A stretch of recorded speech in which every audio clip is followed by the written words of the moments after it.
Hey, Hey, everybody. everybody. I'm Lisa Campion, and I'm so glad to be here with you on the Miracle of Healing, especially today, because today's guest is someone who really, truly radiates magic.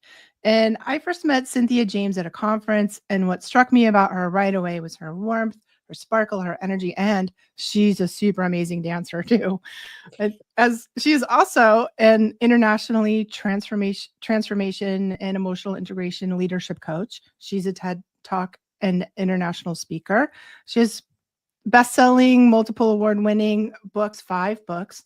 And her newest book is what I really want to talk about today, The Kingdom of Magic and Mystery, which invites us on a journey into 7 enchanted inner castles to help us awaken our power, reclaim our voice, and live with wonder and purpose. She's also the founder and host of the acclaimed podcast Women Awakening and holds master's degrees in both consciousness studies and spiritual psychology. Super cool to have you here with us today, Cynthia. I'm so happy to be with you. So let's talk a little bit about your story. I'd love to hear just a little bit about what got you on this path of standing for magic, standing for empowerment, especially with other women. Like what happened that got you on that track? Well, I grew up in a pretty precarious childhood. My biological father was an alcoholic, and my stepfather was a wife beater and a pedophile. And so violence was the norm. But what I discovered about myself was that I had an extraordinary imagination. So I would leave some of those experiences in my mind, in the worlds I would create. I had no idea at the time that that was a portal, an opening for who I would become on the planet. Mm. Because it helped me, manage the energy and the fear and the craziness of how I grew up. But it also was something inside of me that said, there's magic that lives within you. There's beauty that lives within you. And you're here to do something that is far beyond how you're living.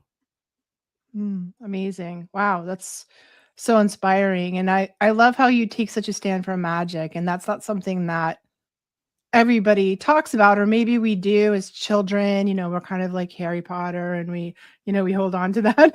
And then as adults, maybe we put that down, we put that aside and don't think it's something that we need or can access as adults. But you have a different take on that. Let's hear about magic. Well, it, let me just tell you a little bit about how I wrote this book, and that'll lead into answering your question.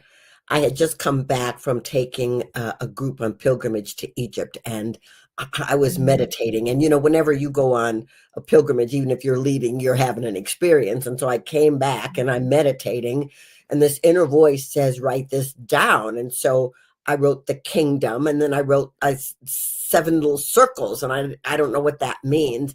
And then it was like, not now. And then a few months later, it came back again, and it said, the name of the book is The Kingdom of Magic and Mystery, and the 7 circles are the castles that are encoded within us.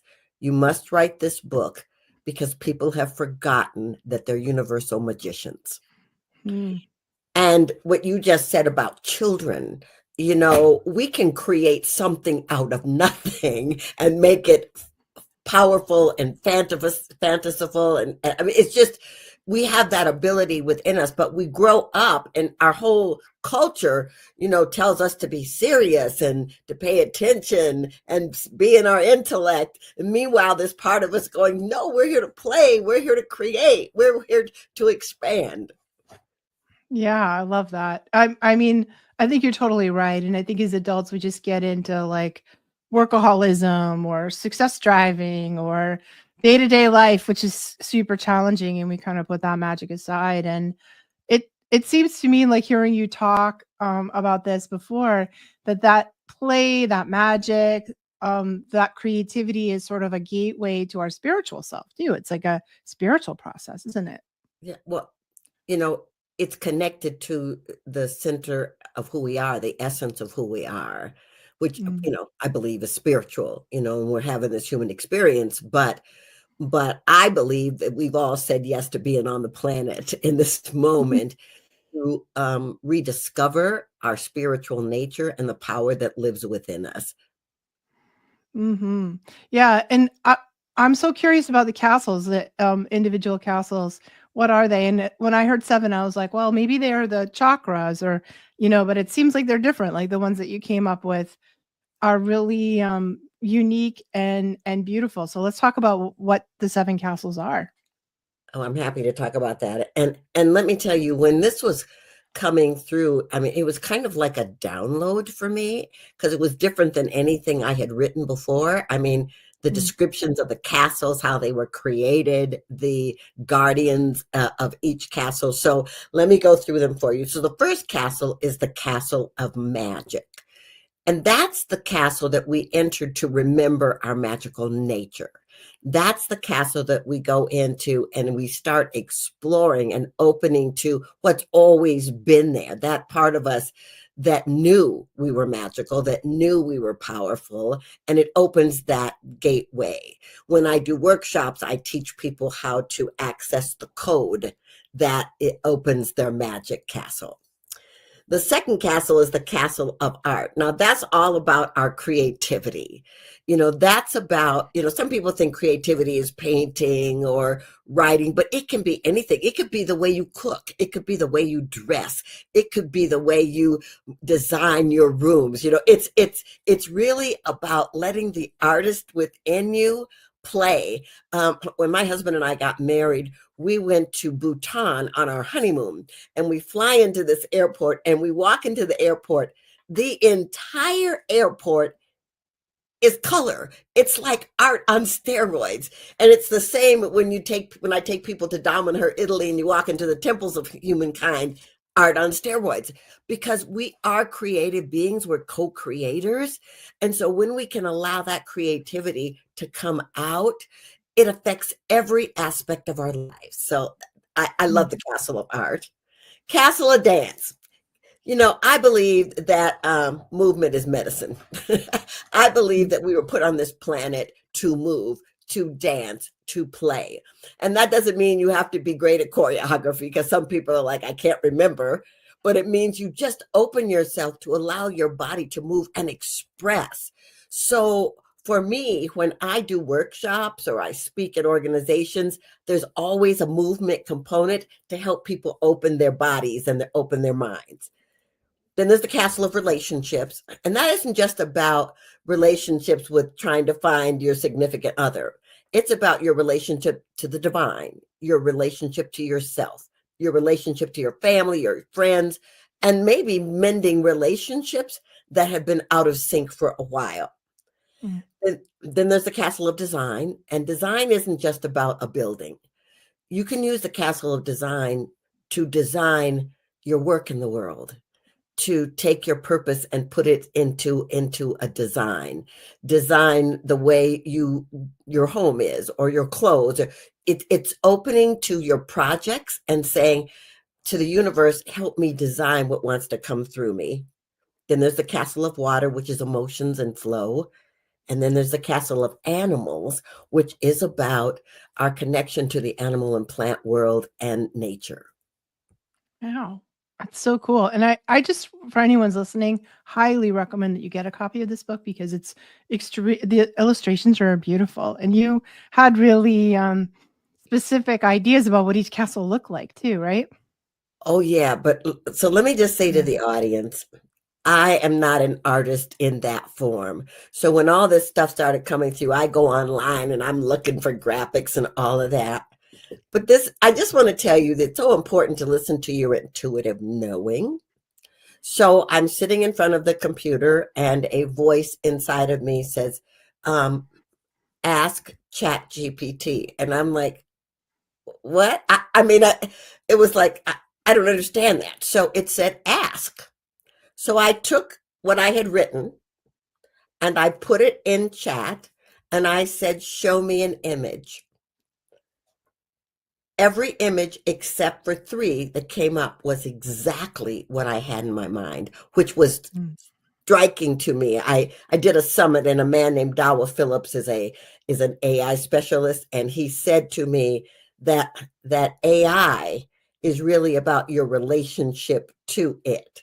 And then I Yeah. talk to spiritual friends of mine who say, if God is everything and everywhere, why wouldn't AI be a part of it? And why wouldn't your consciousness have something to do with it? I don't know if it's true or not, but I know that it was a gift for me to bring to other people what I saw in my mind. Yeah. Yeah, I have that same kind of thing. I'm creating like a new healing modality, and I called it's a quantum healing modality, and the same thing. I'm downloading it, and it's coming through me, and I'm looking for graphics to explain what I see psychically, and I go to chat and we talk about it, and then chat comes up with exactly the images that I'm looking for, and so I've done that too, and I find it super helpful, Mhm. super cool. So, Cynthia, how do we access this? Is there a process? Do we that you lead people through? How do we know which castle to start? Do we have to start with one, or how do we actually work with this material? So you don't have to follow the book from beginning to end. I ask people to start with the Castle of Magic so that they can open that space within themselves. But then go to the castle that's calling you in the moment.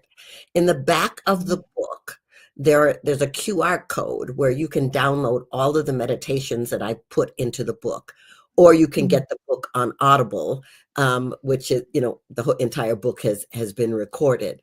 But the important thing is that you have an open mind, and I would say to you, get a castle, a kingdom of magic and mystery book, and journal what comes through, because things will come through in a non-linear way, but they will always lead you to where you need to go and answer the question that you have asked.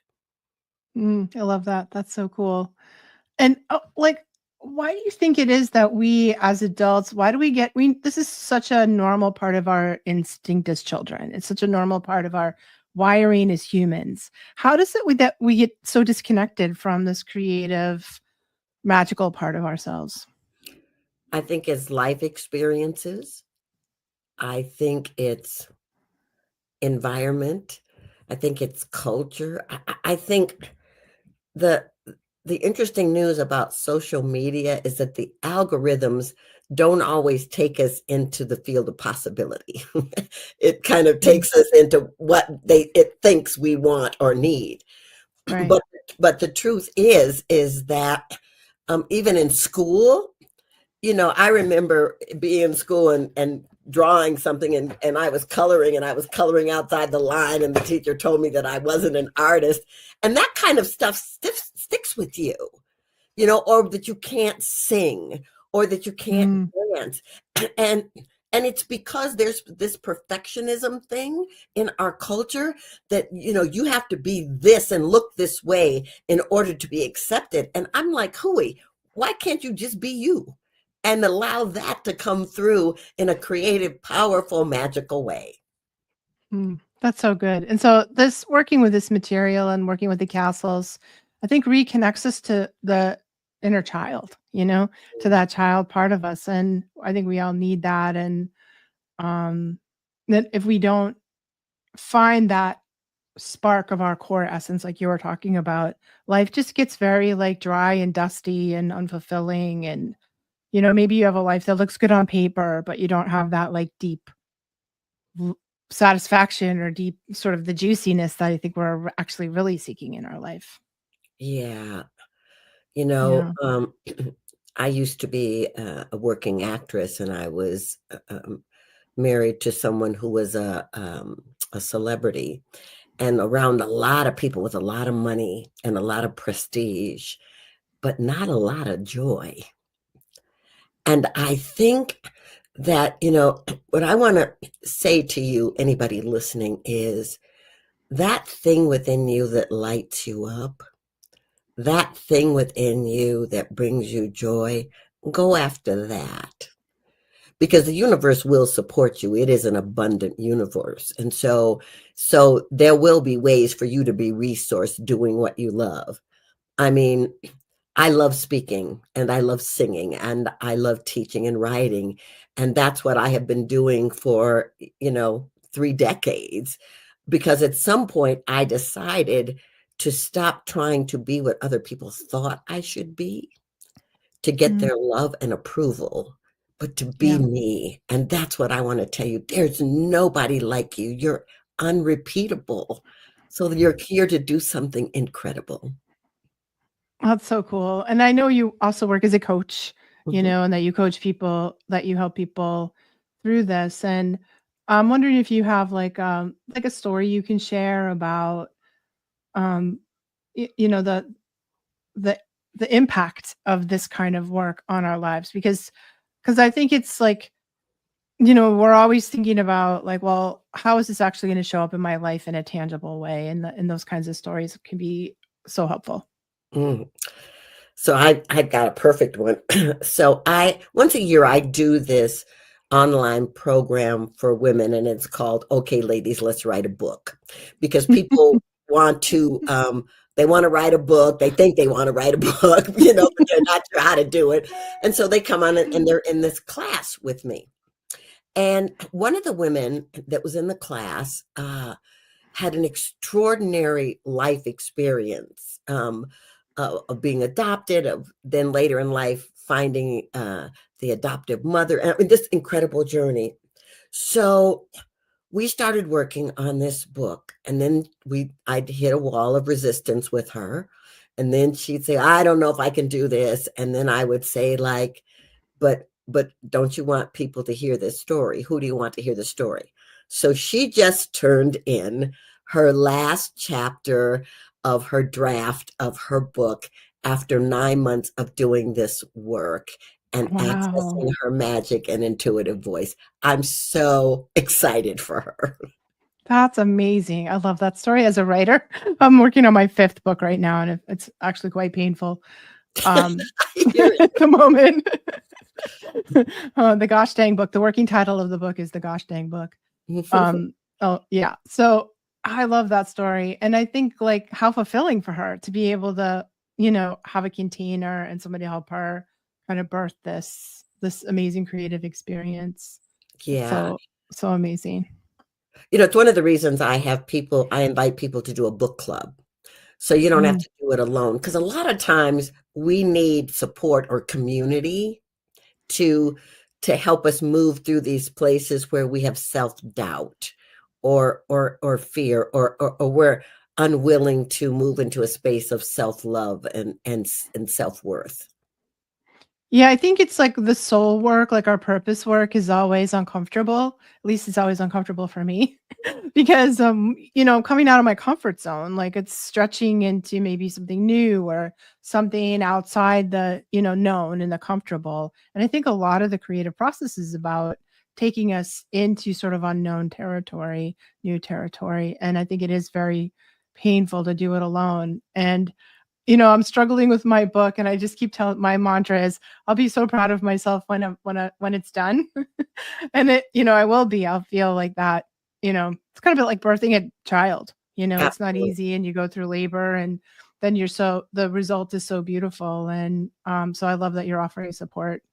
And Cynthia, how do we hold this? Like, this feels like, in a way, like the cure or the antidote to sort of the very challenging times that we're living in right now. There's so much chaos and negativity and strife in the world. Um and and even though, like, you could be like, the world's falling apart, so why should we care about magic? But I think the world's falling apart, so we really need to care about magic. 100%. Yeah. Here's the thing. What we're watching around the world is the delivery of division. And if we're in a place of division, we don't talk to each other. We don't play with each other. We don't honor each other. But magic, the thing about magic is it invites other people to play with you. I mean, when you looked at those Harry Potter movies, I mean, the kids in the school, the magicians, I mean, they were a community. They were doing stuff together. And I think that what this book can do and what magic can do is invite people to remember to be together, because we all want the same things. We're all interconnected. We all want to be loved. We all want to be seen and heard. And that those messages that are out there saying that there's something wrong with this person or that party, or, that's a lie that's trying to be real. The truth is that we're connected. The truth is that we're all on this planet at this moment because we have a purpose. I love that. Yeah, and that connection. So I belong to a dance group. I also love to dance, and I belong to a dance group, and that's like the best part of my life, And we've been dancing together for 5 years now. So coming together in community and on a regular basis, and just it's what I turn to when I sort of feel like I can't manage what's in the news or what's in my calendar or what's on my plate with my family. That community, that fun is such a I don't know, I feel like it's what keeps me going, like, just every day. 100%. I'm so glad you said that. I mean, when I was a teenager, I had all my cousins lived around me, and we used to go in the basement and have these dance parties. They were the best time. The adults were upstairs doing whatever they were doing, and we were just having a great time dancing and making up new steps and doing all that stuff. It's just sheer joy. Yes. Yes. It totally is. Wow. And so, Cynthia, what can somebody do? Like, is there sort of a step or a process or a ritual or some kind of, like, if we wanted to get started on this, where can we start to kind of bring it into our daily life? Well, the first thing I would say to anybody is write down your passion points. What brings you joy? Whether you got paid or not, what is it that brings you joy? And from that place, then begin to ask the universe, show me how I can do more of this, how I can expand in this area. And if you've got the book, see which one of the castles is calling you to help you answer that question. In every castle, there are 5 questions that you ask as you're entering the castle, and it opens up your consciousness. So it's a really good place to start. I love that. Thank you. Anything else you want to share? Any other drops of inspiration or drops of wisdom that you want to share with us today? I guess I want everyone who's listening to know you're a masterpiece in the making, that you're a divine idea that is here for a reason, that you're a manifestation, a divine spark. Make no mistake that there's something that the universe wants to do through you and as you that no one else can do the way you do it. So beautiful. Now, Cynthia, if people wanted to get your book or work with you, how would they go about doing that? Go to cynthiajames.net. The book is also on Amazon, and it's you can get it in Audible. Yeah, and Cynthia James, her book, the magic. Tell us the name again. The Kingdom of Magic and Mystery. Yes, that's it. That's the book. I actually have a copy because I bought it when we were in Colorado, and it's when I was in Colorado with that expo with you, and I have been dipping into it. I find that I dip into it when I feel bad, like I feel like I'm having an off day, or I feel like, I don't know, like I'm just can't find my groove and I feel a little sad or a little lost. I reach for that book. Actually, it's on my bedside table. And if I'm feeling funky, I'll open it, and I just kind of randomly open it. So I'm like, because I follow my intuition that way, I'll like flutter the pages and see where the book opens to. And it's been perfect. And I love dipping into it right before I go to sleep because I'll read a little bit and I just catch your vibe. I just catch sort of that like joyful, hopeful, feeling that's inside of you and inside of that book. And I find it quite comforting actually to have it and dip into it when I feel a little lost. So thank you for writing it. It's been personally meaningful for me, actually, deeply. Thank you. Well, and thank you for saying that. And just as you're writing your 5th book, know that you're not alone. I stand with you, and I know there are many others that will do the same Oh, thank you so much. And thank you for being with us today, Cynthia. My pleasure. And thanks all of you guys for joining in this conversation, this incredible conversation. I hope it inspired you as much as it inspired me. If you're looking for me, you can find me at my website, lisacampion.com. Stop by and visit. I work with psychics, healers, and empaths who are wanting to open their skills up. You know, I really think the world needs all the healers it can get. And my mission in life is to create an army of healers to go out there and save the world because it needs it right about now. So stop by my website, give me a comment. I'd love to hear from you. And thank you so much for tuning into the Miracle of Healing, where we are healing the planet one person at a time right here on the Empower channel.